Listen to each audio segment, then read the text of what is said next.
জাতিসংঘের অধিবেশনে যোগ দিতে নিউ ইয়র্কে প্রধান উপদেষ্টা। ফেব্রুয়ারিতে দেশে নির্বাচনের প্রস্তুতি নিচ্ছে সরকার।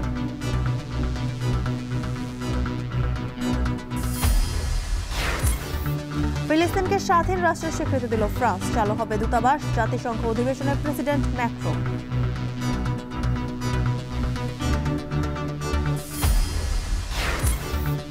জন্ম মৃত্যু নিবন্ধনে দক্ষিণ সিটির সার্ভার নিয়ে তাপসের স্বেচ্ছাচারিতা। সীমাহীন দুর্ভোগে ৮০,০০০-এর বেশি নাগরিক। চাকসু নির্বাচনে এগিয়ে রাজনৈতিক সংগঠনের প্রার্থীরা। প্রচারণায় নতুনত্ব নিয়ে ভোটের মাঠে দারুণ ব্যস্ত স্বতন্ত্ররা।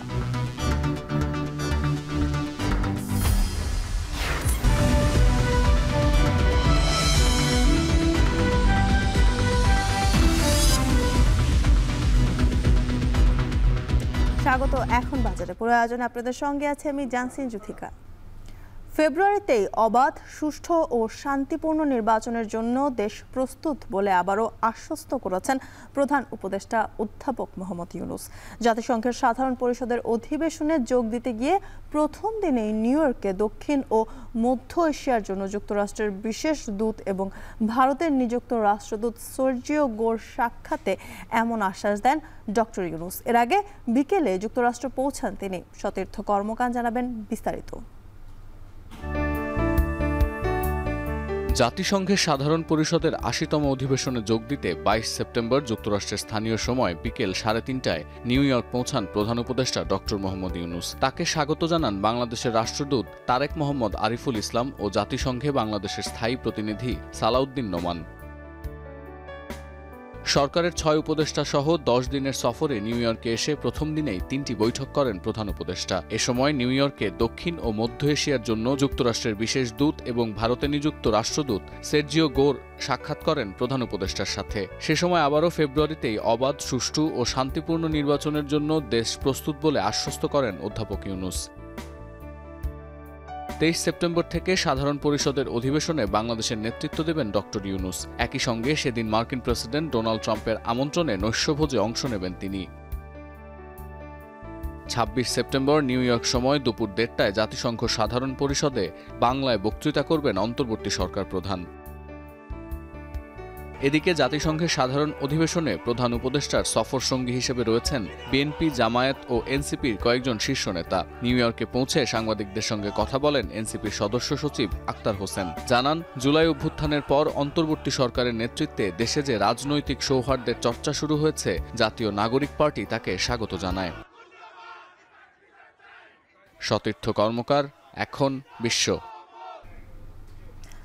ফিলিস্তিনকে আনুষ্ঠানিকভাবে রাষ্ট্রের স্বীকৃতি দিল ফ্রান্স। জাতিসংঘের সাধারণ অধিবেশনে ভাষণ দিতে গিয়ে ফরাসি প্রেসিডেন্ট এমানুয়েল ম্যাক্রো এই ঘোষণা দেন।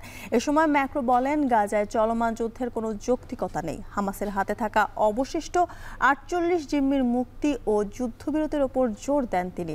গাজায় ফিলিস্তিনি কর্তৃপক্ষের অংশগ্রহণে অন্তর্বর্তীকালীন প্রশাসন গঠনের প্রস্তাবের পাশাপাশি আন্তর্জাতিক শান্তিরক্ষী মিশনে ফ্রান্সের প্রস্তুতির কথাও জানান ম্যাক্রো। ফিলিস্তিনিদের অধিকার মানে ইসরায়েলিদের অধিকার কেড়ে নেওয়া নয় বলেও মনে করিয়ে দেন তিনি। এর মধ্যে যুক্তরাজ্য, অস্ট্রেলিয়া, বেলজিয়াম সহ একাধিক দেশ ফিলিস্তিন রাষ্ট্রকে স্বীকৃতি দিয়েছে। এবার ফ্রান্সও যোগ দিল সেই তালিকায়।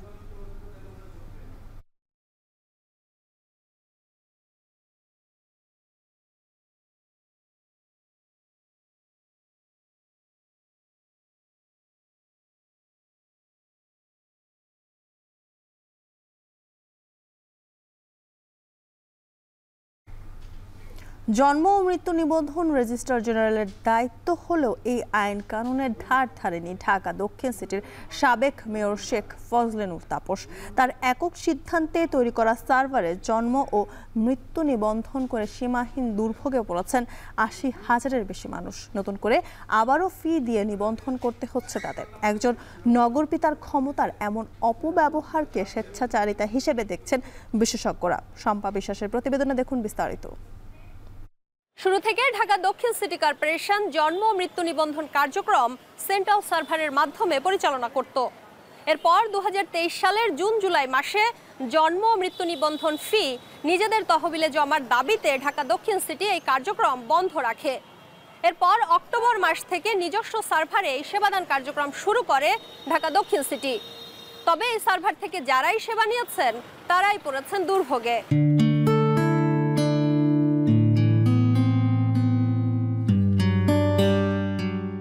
4 বছরের শেহরিশ চিকিৎসার জন্য বিদেশ যাওয়ার প্রয়োজন হলেও তার পাসপোর্ট আটকে আছে জন্ম সনদ জটিলতায়। 2023 সালের অক্টোবর মাসে ঢাকা দক্ষিণ সিটি কর্পোরেশনের নিজস্ব সার্ভার চালুর পর 5 নভেম্বর শেহরিশের জন্ম নিবন্ধন করা হয় খিলগাঁও থেকে। এরপর সেই জন্ম সনদের ভিত্তিতে 4000 টাকা ফি দিয়ে 2025 সালের 9 আগস্ট শেহরিশের ই পাসপোর্টের জন্য আবেদন করা হয়। তখনই বাধে বিপত্তি। পাসপোর্টের সার্ভারে খুঁজে পাওয়া যায়নি শেহরিশের জন্ম সনদ, কারণ ডিএসসিসির নিজস্ব সার্ভার সেন্ট্রাল সার্ভারের সঙ্গে যুক্ত নয়। এখানে যে কিউআর কোড আছে তাতে আমি জিসিসির যে ওয়েবসাইটে কিউআর কোড দিলে জিসিসির ওয়েবসাইটে আমি দেখতে পারতেছি, তারা দেখতে পারতেছে না গভর্নমেন্ট ওয়েবসাইটে। এইটার জন্য তো আমরা দায়ী না। এখন যখন আমার নতুন করে বার্থ সার্টিফিকেট করব, এখানে সময় সাপেক্ষের বিষয়, এবং তখন যে এটা আবার নতুন করে আমি অ্যাপ্লাই করতে হচ্ছে, তাহলে আমার গভর্নমেন্ট খাতে যে টাকাটা দিলাম, যে ফিটা জমা দিলাম, তাহলে সেই ফিটা কোথায় যাবে? বার্থ সার্টিফিকেট হাতে পেয়ে গিয়েছি, যে ওর বার্থ সার্টিফিকেট সব ডান। কিছুদিন আগে পাসপোর্ট অফিসে যখন আমরা পাসপোর্টের জন্য আমরা দাঁড়াই, তখন ভেরিফিকেশনে দাঁড়ানোর পর দেখা গিয়েছে ওটা ভেরিফাই কোনোভাবেই হচ্ছে না। খোঁজ নেওয়ার পর জানতে পারি যে এটা ওরা ওখান থেকে করেছে, বাট ওরা সরকারি খাতায় ওরা নিজেরাই উঠায়নি। তো ওইটা আমার বাচ্চার সরকারি অফিসিয়ালি কোনো কিছু নাই, বাট ওখানে ওদের কাগজ আছে।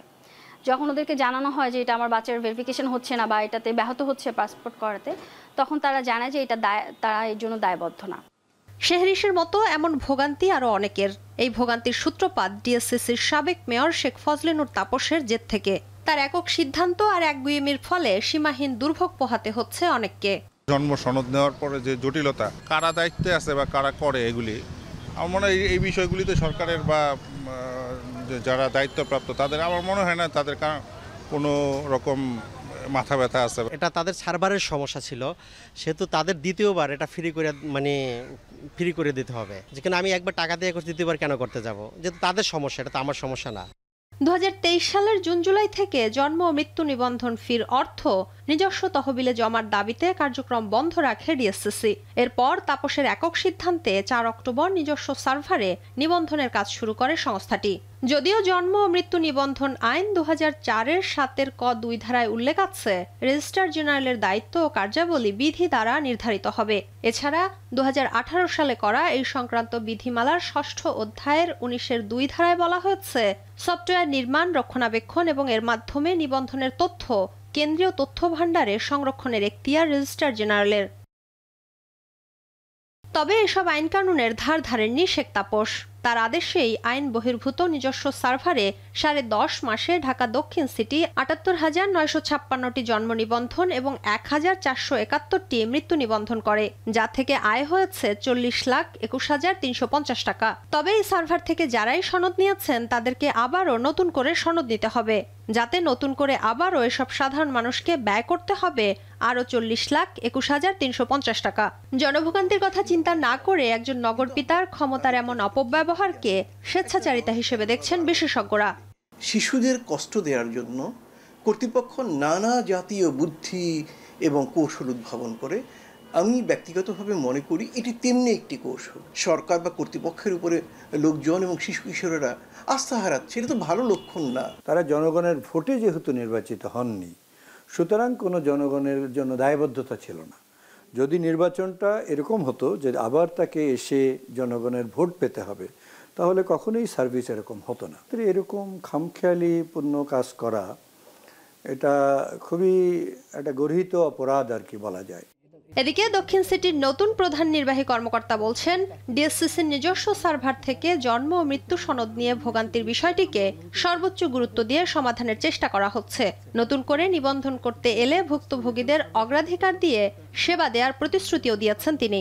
ফিটা কিন্তু আসলে খুব বেশি না হলেও জনগণ যেহেতু একবার দিয়েছে, সে এই বয়স কিন্তু তার রেজ করার অধিকারও আছে।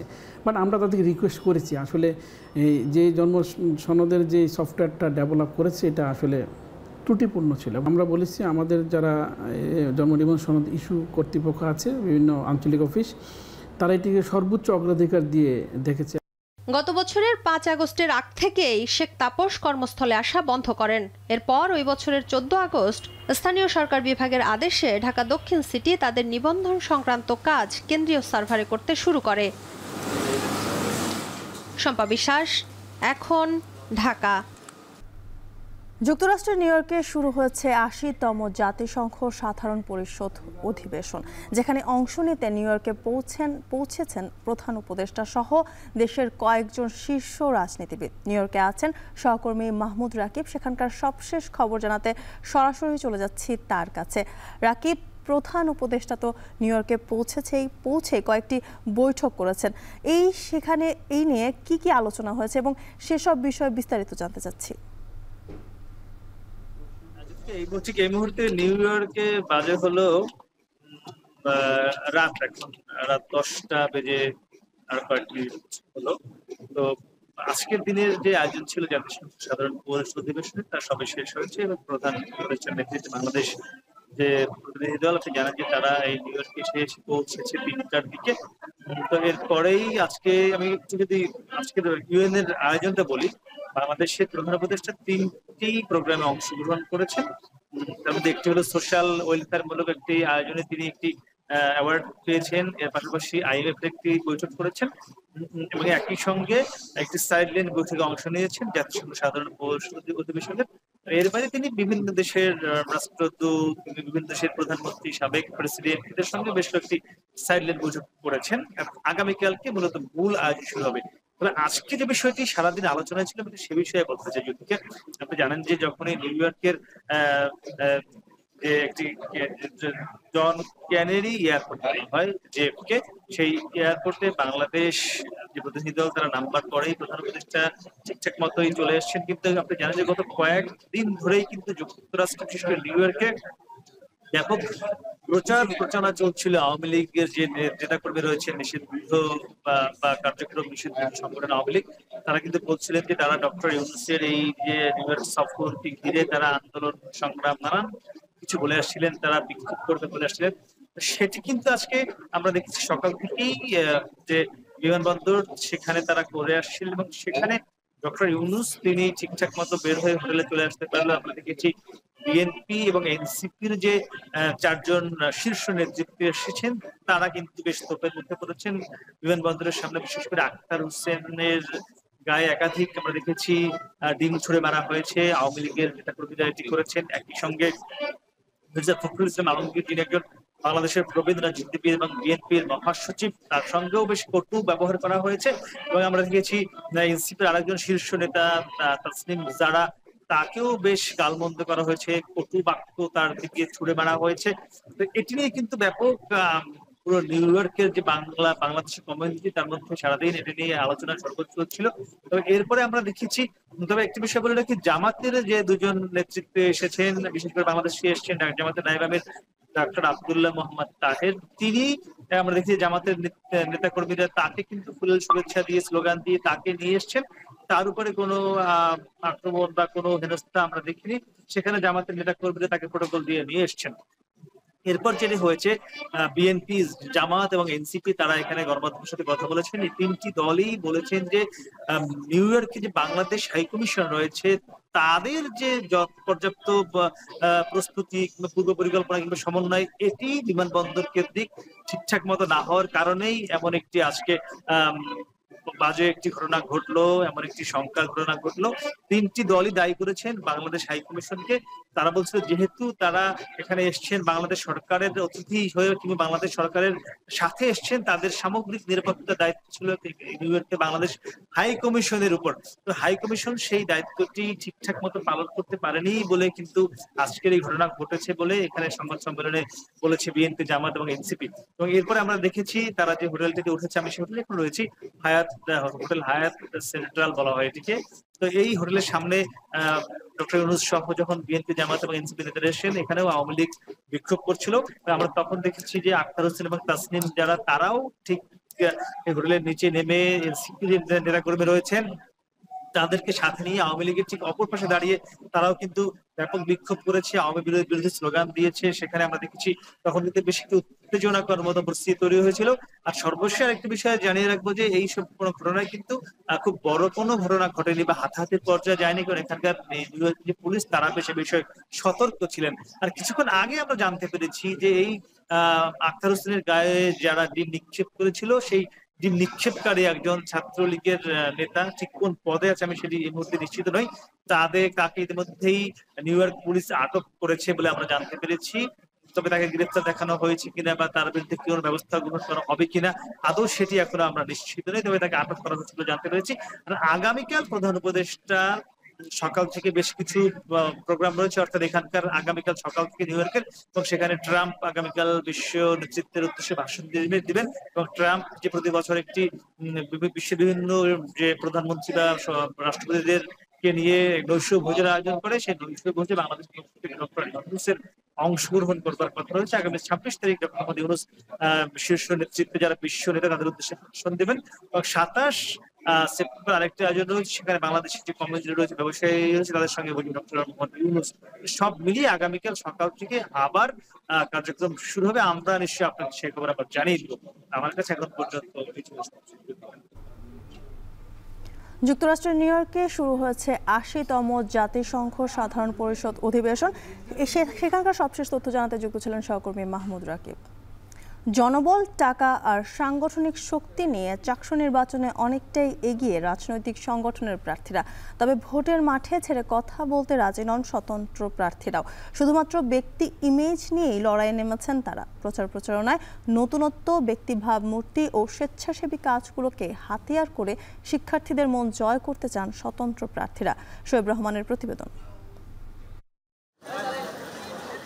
চাকসু নির্বাচনে ভিপি পদে আবেদন করেছেন ২৫ জন, আর জিএস ও এজিএস পদে আবেদন করেছেন ২২ জন করে প্রার্থী। এরই মধ্যে ঘোষণা করা হয়েছে প্রায় ১১টি পূর্ণাঙ্গ প্যানেল, অর্থাৎ ভিপি, জিএস ও এজিএস পদে প্যানেলের বাইরে স্বতন্ত্রভাবে লড়ছেন ৩৮ শিক্ষার্থী। ইতোমধ্যে প্যানেলগুলো তাদের প্রার্থী পরিচিতির কাজ শেষ করেছে সংবাদ সম্মেলন করে। ছাত্র সংগঠনগুলোর এসব আয়োজনে ছিল কর্মী সমর্থকদের ব্যাপক উপস্থিতি। তবে এর বাইরে স্বতন্ত্রভাবে যারা নির্বাচন করছেন তাদের প্রস্তুতি কেমন? সংগঠনগুলো যেখানে দলগত প্রস্তুতি নিচ্ছে, সেখানে একান্ত ব্যক্তি ভাবমূর্তি কাজে লাগিয়ে এগিয়ে যাওয়ার চেষ্টা স্বতন্ত্র প্রার্থীদের। কিন্তু এত সাংগঠনিক শক্তি, জনবল, অর্থের বিপরীতে কি কৌশল কাজে লাগাতে চান তারা? এক্ষেত্রে প্রতিযোগিতায়, প্রচারণায় নতুনত্ব আনার চেষ্টা করছেন কেউ কেউ। এর বাইরে ইশতেহারেও ব্যতিক্রমী ও বাস্তবধর্মী বিষয়কে প্রাধান্য ও সাংস্কৃতিক দক্ষতাকে কাজে লাগিয়ে ভোটারদের মন জয়ের কথা বলছেন তারা। যেহেতু আমাদের শাটলে অনেক প্রবলেম, আবাসনে অনেক প্রবলেম, তো আমি চাচ্ছি বিল্ডিং টাইপের কিছু লিফলেট রাখতে, শাটল টাইপের কিছু লিফলেট রাখতে। যদি আমার জবাবদিহিতার ক্ষমতা থাকে, আমার যদি নেতৃত্বের ক্ষমতা থাকে, তাহলে অবশ্যই সবাই পজিটিভলি দেখবে বলে মনে করি। আমি বিভিন্ন ক্লাবে অংশগ্রহণ করেছি, ওই ক্লাবের সদস্য হোক, আমি অ্যাসোসিয়েশনে কাজ করেছি। গভর্নমেন্টে যারা আমাদের সিনিয়র জুনিয়র আছে, আমাদের ফ্রেন্ডরা আছে, সবাই আমাদের শক্তি। রাজনৈতিক সংগঠনগুলোর আধিপত্যবাদের বিরুদ্ধে ভোটাররা কি আসলে রায় দেবেন? কিন্তু স্বতন্ত্র প্রার্থীরা ভাবছেন এটি ট্রাম্প কার্ড।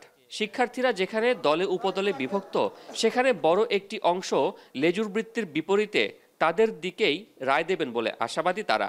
ক্যাম্পাসের পলিটিক্স যেগুলো চলে আসছে এতদিন যাবৎ, আমরা এগুলোকে আসলে পলিটিক্স বলতে পারি না, এগুলো আসলে অপরাজনীতি বলা যায়। রাজনৈতিক অপসংস্কৃতির ভেতর দিয়ে আমাদের এই বেড়ে ওঠা, এই যে রাজনৈতিক অপসংস্কৃতির ভেতর দিয়ে আমাদের বেড়ে ওঠা, এটা থেকে বেরোয় আসার জন্য আমি মনে করি আমাদের যারা সাধারণ শিক্ষার্থী আছি তাদের মধ্য থেকে ভয়েস রেজ করা উচিত, তাদের মধ্য থেকে কেউ বেরিয়ে আসা উচিত। আমি কোনো গোত্রতে না গিয়ে, কোনো দলে না গিয়ে, কোনো মতাদর্শে বিশ্বাসী না হয়ে আমি স্বতন্ত্র থেকে এসেছি। এই জায়গায় ভালোবেসে এখন মানে যারা গোত্রের মধ্যে আছে তারা যে কাজ করবে না তা না, তারাও কাজ করবে। কিন্তু আমি যেটা কাজ করব তারা হয়তোবা ওই দলের বা ওই মতাদর্শের দিকেই বেশি প্রাধান্য দেবে। বড় সংগঠনগুলোর নির্বাচনে খরচ করার সামর্থ্য থাকে বেশি। সেদিক থেকে ভোটের মাঠে একান্ত নিজের চেষ্টায় তাদের মোকাবিলা করাটা কষ্টকর হলেও অসম্ভব নয় বলছেন স্বতন্ত্র প্রার্থীরা। শোয়েব রহমান, এখন, চট্টগ্রাম। একদিকে মিয়ানমার থেকে গরু, মহিষ ও মাদক বাংলাদেশে আনা কিংবা এপারের সীমান্ত দিয়ে নিত্যপণ্য পাচারের প্রলোভন, অন্যদিকে মিয়ানমারের পুঁতে রাখা স্থল মাইনে জীবনের ভয়ঙ্কর ঝুঁকি।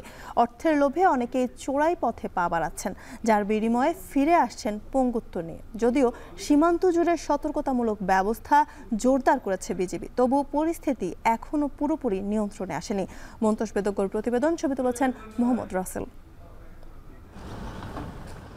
দুর্গম পাহাড় আর গভীর অরণ্যে ঘেরা বান্দরবনের নাইক্ষ্যংছড়ি সীমান্ত। শান্ত স্নিগ্ধ প্রকৃতির আড়ালে লুকিয়ে আছে ভয়াবহ এক বাস্তবতা।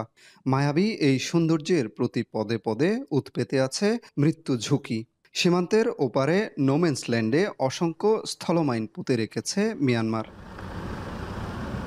তবুও সীমান্ত জুড়ে দীর্ঘদিন ধরে চলছে গরু মহিষ, মাদক পাচার ও পাচারকারী চক্রের অবাধ বিচরণ। তৈরি হচ্ছে অর্থের লোভে কিছু নিরীহ মানুষের বলি হওয়ার নির্মম গল্প। সীমান্তের ওপার থেকে চোরাই পথে গরু, মাদক কিংবা কাঠ পাচার করে আনা এবং বাংলাদেশ থেকে নিত্যপণ্য পাচারের ঝুঁকি নিতে গিয়ে অনেকেই অজান্তে পা রাখছেন মিয়ানমারের পেতে রাখা স্থলমাইনে। মুহূর্তেই ছিন্ন ভিন্ন হচ্ছে জীবন, পরিবারে নেমে আসছে ঘোর অন্ধকার। কক্সবাজারের রামু উপজেলার গর্জনিয়ার বাসিন্দা মোহাম্মদ আবদুল্লাহ 1 বছর আগে সীমান্তের ওপারে গরু আনতে গিয়ে স্থলমাইনে হারিয়েছেন 2 পা। প্রায় একই গল্প নাইক্ষ্যংছড়ির জারুলিয়াছড়ি সীমান্তের বাসিন্দা নুরুল আফসারের। চোরাই পথে মহিষ আনতে গিয়ে তিনিও হারিয়েছেন 1 পা। জীবনের ঝুঁকি নিয়ে সামান্য আয়ের জন্য চোরাচালানে জড়ানো এই মানুষগুলো মাইন বিস্ফোরণে হারাচ্ছেন জীবনের স্বাভাবিক ছন্দ। কিন্তু কেন? বাঁশ কতগুলো কাটছিলাম যে বাড়ি চলে আসব, সেই রকম মনে করেন যে হাঁটার সময় যে বাঁশগুলো কাঁধে নিচে 2 পায়ে গিয়েছে, তারপরে এই বিস্ফোরণটা হয়েছে আর কি।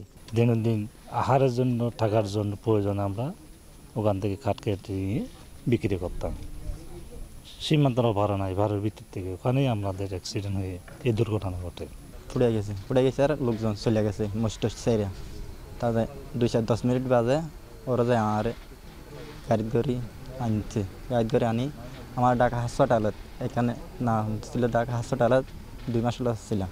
আমরা এই মুহূর্তে দাঁড়িয়ে আছি বান্দরবনের নাইক্ষ্যংছড়ি উপজেলার জারুলিয়াছড়ি সীমান্তে, এবং সীমান্তের যে জিরো লাইন, এই জিরো লাইনে আমরা দেখতে পাচ্ছি একটি লাল পতাকা বসানো হয়েছে। এই ধরনের 30টি স্থানকে বিজিবি শনাক্ত করেছে, যেখানে ইতিপূর্বে মাইন বিস্ফোরণে বিভিন্ন সীমান্তের লোকজন আসলে আহত হয়েছেন। স্থল মাইন বিস্ফোরণের ঘটনা বেড়ে যাওয়ায় সীমান্ত জুড়ে সতর্কতামূলক ব্যবস্থা নিয়েছে বিজিবি। বাড়ানো হয়েছে নজরদারি, সীমান্তে সাধারণ মানুষকে যাতায়াতে নিরুৎসাহিত করতে মাইকিং ও ড্রোন নজরদারির পাশাপাশি বাড়ানো হয়েছে টহল। এত কিছুর পরও কেবল চলতি বছরেই সীমান্তে স্থল মাইন বিস্ফোরণে অন্তত 10 জন আহত হয়ে পা হারিয়েছেন। এখন অনেকটা কমে আসছে। আপনারা যদি পরিসংখ্যান দেখেন, বিগত 1 মাসে কোনো মাইন বিস্ফোরণের ঘটনা ঘটেনি, এবং আমরা এটা প্রচার অব্যাহত রাখবো। ইনশাল্লাহ এটা জিরো কোঠা নেমে আসবে বলে আমি বিশ্বাস করি। বিজিবি ও স্থানীয় প্রশাসনের প্রচেষ্টায় সচেতনতা বাড়লেও চোরাচালানের প্রলোভনে এখনও অনেকে পা বাড়াচ্ছেন সীমান্তে। স্থানীয়দের সচেতনতার অভাব ও শিক্ষার নিম্নহার ঝুঁকির মাত্রা আরও বাড়াচ্ছে বলে মত উপজেলা প্রশাসনের। প্রাথমিক বিদ্যালয় থেকে শুরু করে হাই স্কুল, মাদ্রাসা, প্রত্যেক শিক্ষক যারা আছেন তাদেরকে আমরা বলছি, আপনারা আপনাদের শিক্ষার্থীর যারা ভবিষ্যৎ প্রজন্ম আছে তারা যেন এটা শিকার না হয়, সেভাবে আপনারা বড় করেন একটা জেনারেশন। এত বড় সীমান্ত তো এত অল্প লজিস্টিক্সে আসলে জনসচেতনতা ছাড়া এটাকে একসাথে মোকাবেলা করা কোনোভাবেই সম্ভব না। ব্যক্তিগত লোভের কারণেই অনেকে ঝুঁকিপূর্ণ পথে পা বাড়াচ্ছেন। এমন পরিস্থিতিতে চোরাচালান চক্রের মূল হোতাদের চিহ্নিত করে আইনের আওতায় আনার দাবি বিজিবির। মায়ানমার বাংলাদেশি সীমান্তটা, এখানে কোনো ফেন্সিং নাই, তো এই ক্ষেত্রে তাদের যাওয়া আসা ছিল। তো এইটা সাম্প্রতিক সময় লোভের বশবর্তী হয়ে গত 3 থেকে 4 বছর এটা বৃদ্ধি পেয়েছিল। বাট আমরা এই বছরের জানুয়ারি থেকে আমরা মাইন বিস্ফোরণ প্রতিরোধে বিভিন্ন ধরনের আমরা সচেতনতামূলক কার্যক্রম এবং মাইন বিস্ফোরণ প্রতিরোধে জনসাধারণকে সম্পৃক্ত করে বিভিন্ন ধরনের কার্যক্রম গ্রহণ করেছি। প্রশাসন ও বিজিবির সচেতনতামূলক কার্যক্রম কিছুটা ঝুঁকি কমাতে সক্ষম হলেও চোরাচালান চক্র ভেঙে না পড়া পর্যন্ত বান্দরবান সীমান্ত পুরোপুরি নিরাপদ নয় বলে মনে করছেন স্থানীয়রা। মনতোষ বেদজ্ঞ, এখন বান্দরবান। বৃষ্টির প্রভাবে নওগাঁর পুকুর ও জলাশয়ে পানি বেড়েছে। এতে মাছ কম ধরা পড়ায় চাষের ও দেশীয় জাতের মাছের সরবরাহ সংকট দেখা দিয়েছে, যার প্রভাব পড়েছে দামে। এ নিয়ে আরও জানাতে নওগাঁ পৌর পাইকারি মাছের আড়ত থেকে যুক্ত হচ্ছেন সহকর্মী আব্বাস আলী। আব্বাস, সরবরাহ সংকটে প্রকারভেদে মাছের দাম কেজিতে কত টাকা বেড়েছে এবং কোন মাছ কত টাকায় বিক্রি হচ্ছে জানাবেন।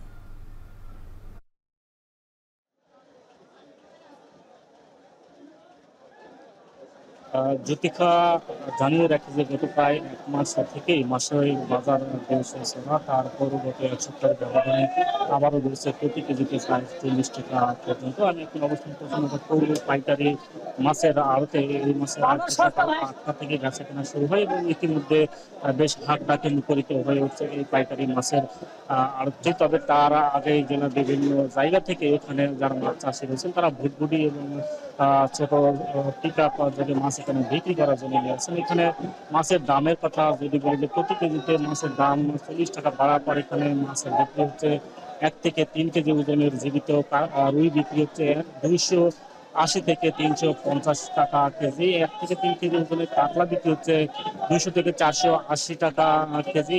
আর সিলভার কাপ 1.5 থেকে 3 কেজি ওজনের 180 থেকে 220 টাকা কেজি এবং ব্রিগেড মাছও একই দামে বিক্রি হচ্ছে।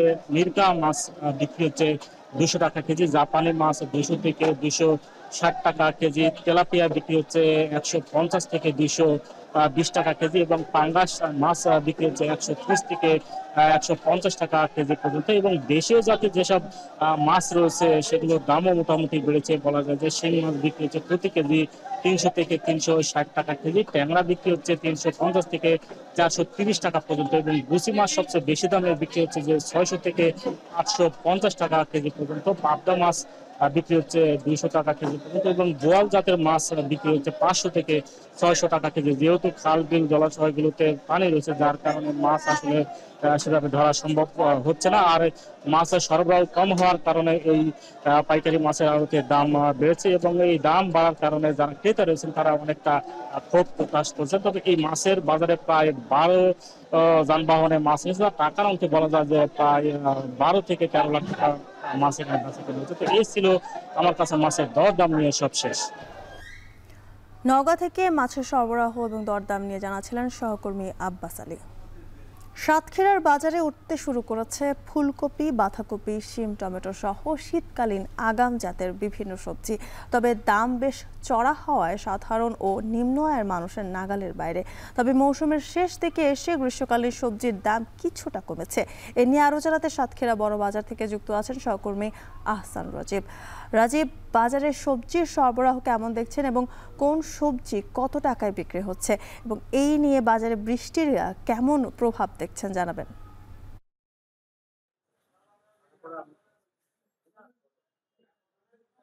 জ্যোতিকা, গতকাল থেকেই সাতক্ষীরায় কিন্তু গুড়ি গুড়ি বৃষ্টি হচ্ছিল। আজকেও কিন্তু সকাল থেকে বেশ ভারী বৃষ্টি হয়েছে, যে কারণে বাজারে ক্রেতা বিক্রেতার উপস্থিতি আমরা বেশ কম দেখেছি। তবে বাজারে কিন্তু সবজির যে স্বাভাবিক সরবরাহ সেটি রয়েছে এবং এখানে কিন্তু পর্যাপ্ত পরিমাণে সবজি আসছে, আমরা এমনটি দেখেছি।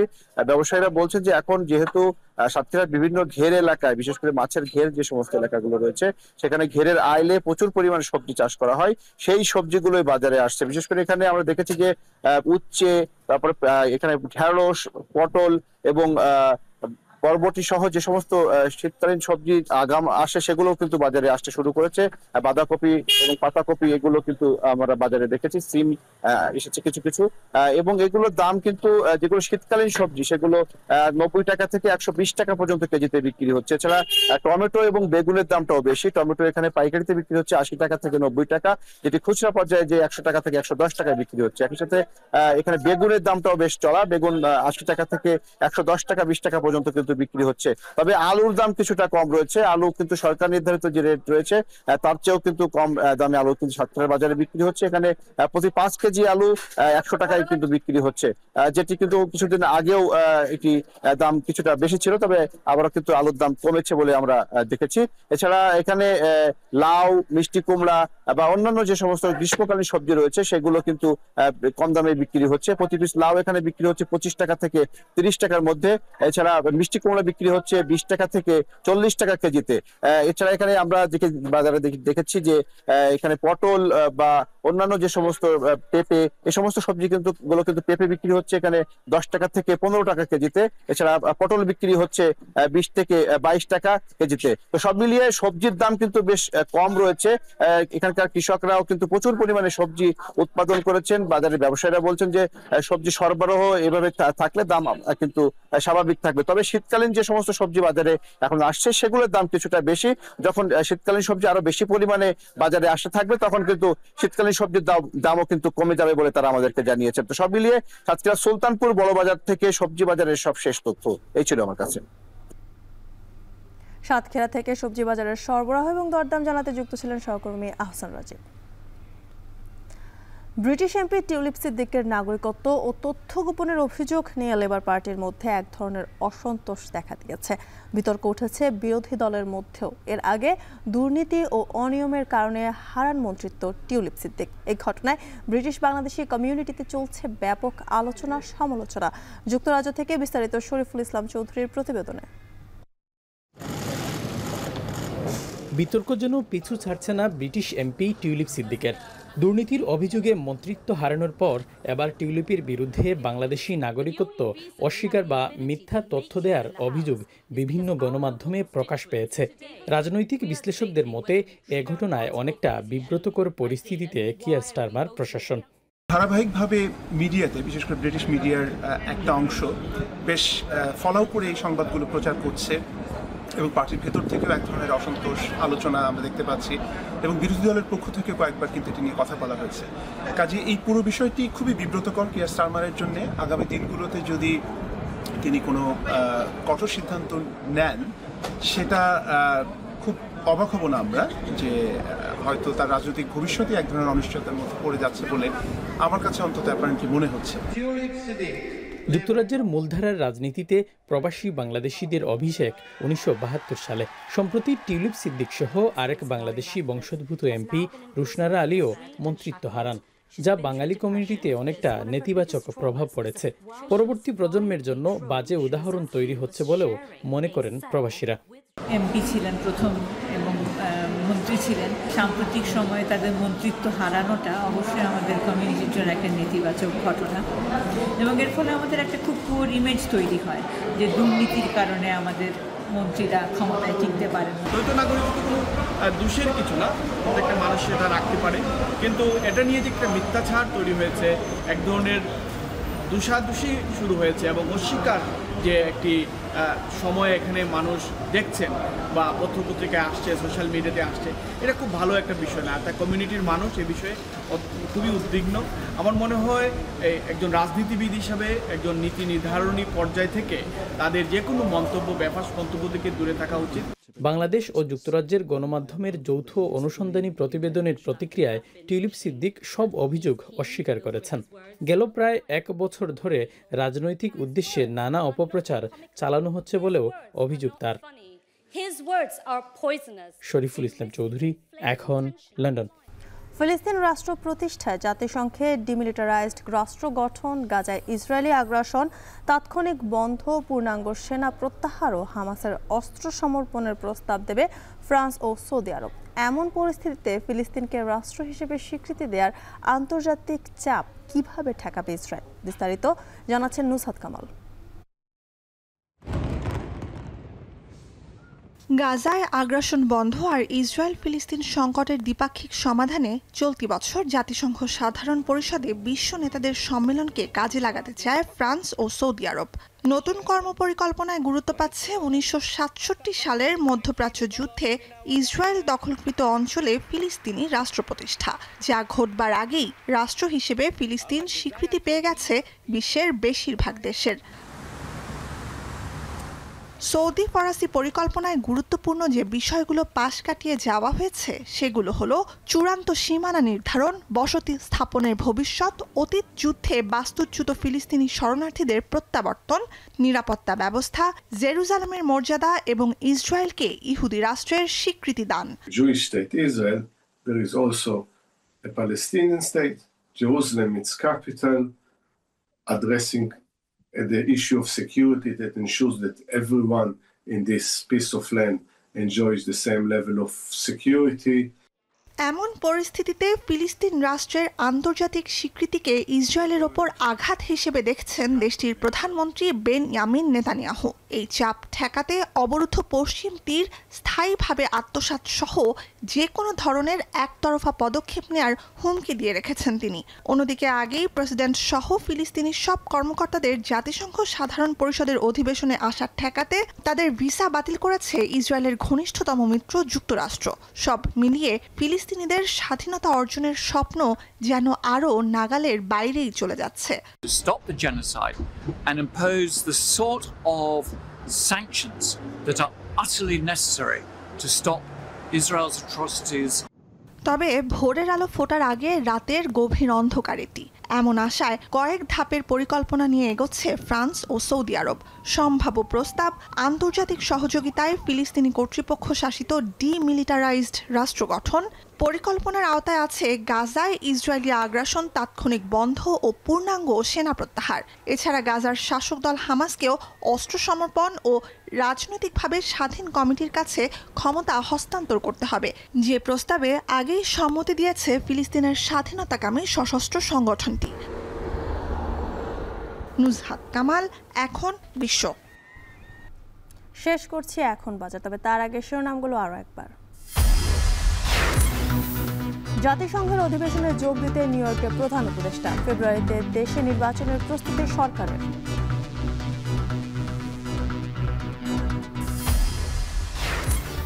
ফিলিস্তিনকে স্বাধীন রাষ্ট্রের স্বীকৃতি, ফ্রান্সের চালু হবে দূতাবাস। জাতিসংঘ অধিবেশনে প্রেসিডেন্ট ম্যাক্রো।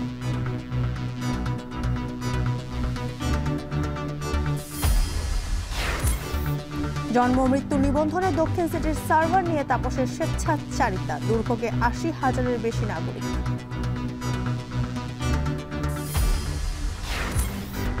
চাকসু নির্বাচনে এগিয়ে রাজনৈতিক সংগঠনের প্রার্থীরা। প্রচারণা নতুনত্ব নিয়ে ভোটের মাঠে ব্যস্ত স্বতন্ত্ররা।